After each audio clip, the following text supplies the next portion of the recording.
from Strasbourg, David McAllister. He's a German member of the European Parliament, a member of Angela Merkel's Christian Democratic Party. Thanks so much for being with us this morning, David. Nice to see you again.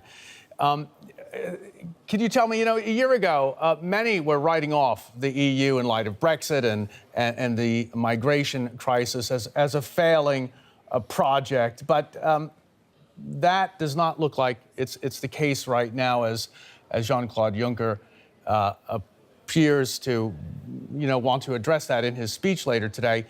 Do you think Juncker has managed to turn the many challenges facing the EU around? Well, obviously, the European Union is going through very challenging times, and 2016 was a very difficult year for our family of nations. But I think since then, progress has been made, and in my opinion, Brexit was a sad event, something I deeply regret. But on the other hand, Brexit was also a wake-up call for the other 27 member states that a lot is at stake and that the European Union has to be continued and intensified, and this is what it's all about. Okay, the EU is also facing a major pushback from the East, from Eastern member states on migration, with Hungary and Poland refusing to take in migrants and refugees as demanded by Brussels. Do you think Jean-Claude Juncker will be addressing that in just a little bit? I believe he will be addressing this issue. We have different migration policies in the member states of the European Union, and that's okay. We have countries which are interested in further migration because the labour market is doing well. We have other countries who are against labour migration. But one thing we have in common, we have a responsibility for asylum seekers and refugees. And one of our traditional European values is solidarity. And that's why the Council decided that all member states have to share some of the burden. Hungary and Slovakia went against this decision to court, but now I expect them to not only acknowledge the ruling of the ECJ, but also to implement what has now been ruled. Okay, do you think Juncker will be pushing for a stronger coordination then of economic policy between France and Germany in his speech? Well, in the Eurozone we have a monetary union that is working, but we have to work on an economic union. We have to cooperate more closely within the 19 member states in the Eurozone, that's for sure.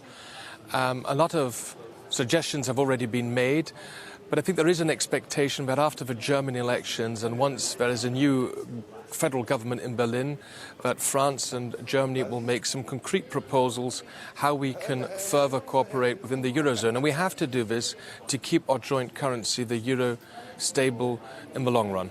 Okay, it's not just finances. Military policy is also being closely looked at right now. And Juncker has been pushing for expanding military cooperation between member states. What could that look like? This is one of the success stories of the Juncker Commission. I believe that in the last 2 years, we have achieved more on common defence and security policy than in the 58 years before. We are actually now going concrete steps forward, and Juncker will probably present what has been achieved until now, especially in the last 2 years, and what will be the next steps. We have 28 member states of the European Union with 28 different armies. We are spending a lot of money on military and defence. We as Europeans spend more than, for instance, the Chinese or the Russians. But are we really spending our taxpayers' money effectively? I have my doubts. That's why I'm very much in favour of those member states who want to cooperate more closely in this field to actually do so on defence research, on defence procurement and on other projects. Now, I know not all member states of the European Union are in favour of this, but there are countries like Germany, France, Italy, the Netherlands, Spain, but also Eastern European countries like the Czech Republic or Romania. They want to go these steps forward, and they should. And if others don't want to, it's okay, but they shouldn't block this. So it's going to be the solution for more defence and security in Europe is going to be a more flexible Europe. Okay, you mentioned Hungary there. Poland, of course, as well wants to see a deepened cooperation, considering the threat, the possible threat, and the military buildup across the border in Russia. Do you see military cooperation as a way to possibly bridge the divides between Western and Eastern EU members?